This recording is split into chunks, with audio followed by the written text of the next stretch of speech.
പണം എണ്ണി വാങ്ങിക്കുമ്പോഴുള്ള ചിരിയൊന്നും അത് തിരികെ ചോദിക്കുമ്പോൾ ആർക്കും ഉണ്ടാകാറില്ല. വെറും വിശ്വാസത്തിന്റെ പുറത്ത് ഒരു രേഖയും വാങ്ങിക്കാതെ ആർക്കെങ്കിലും പൈസ കടം കൊടുത്തിട്ട് അത് തിരികെ കിട്ടാതെ വിഷമിച്ചിരിക്കുകയാണോ?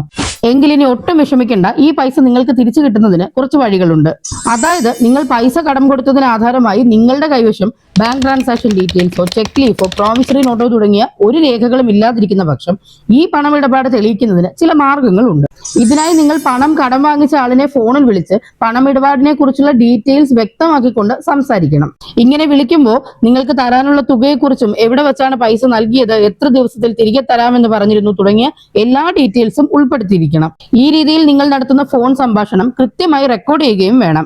ഇങ്ങനെ ഫോൺ ചെയ്യുന്ന സമയത്ത് കടം കൊടുത്ത സ്ഥലം, കടം കൊടുത്ത തീയതി, കടം കൊടുത്ത തുക തുടങ്ങിയ എല്ലാ ഡീറ്റെയിൽസും ഈ കോൺവെർസേഷനിൽ ഉൾപ്പെടുത്തിയിരിക്കണം. ഇത് പണമിടപാട് നടന്നിട്ടുണ്ട് എന്നുള്ളതിന് വ്യക്തമായ ഒരു തെളിവാണ്. ഇതിനു പുറമെ സമാനമായ രീതിയിൽ തന്നെ പൈസ കടം കൊടുത്ത ആളിന് ഓഡിയോ മെസ്സേജും ടെക്സ്റ്റ് മെസ്സേജും ഒക്കെ അയക്കുകയും അതിന് കിട്ടുന്ന മറുപടി തെളിവായി സൂക്ഷിക്കുകയും വേണം. ഇവയെല്ലാം കോടതിയിൽ വാലിഡ് എവിഡൻസ് തന്നെയാണ്. കാരണം BSA സെക്ഷൻ 61 അനുസരിച്ച് ഇലക്ട്രോണിക് ആൻഡ് ഡിജിറ്റൽ എവിഡൻസിനും മറ്റ് രേഖകൾ പോലെ തന്നെയുള്ള എഫക്ട് ഉണ്ടാകും. എന്ന് കരുതി ഫേക്ക് എവിഡൻസ് ഉണ്ടാക്കിയാൽ അത് പണിയാകും. കാരണം BSA സെക്ഷൻ 62-ലും 63-ലും പറഞ്ഞിരിക്കുന്ന വ്യവസ്ഥകളുടെ അടിസ്ഥാനത്തിലാണ് ഇലക്ട്രോണിക് എവിഡൻസിന്റെ അഡ്മിസിബിലിറ്റി.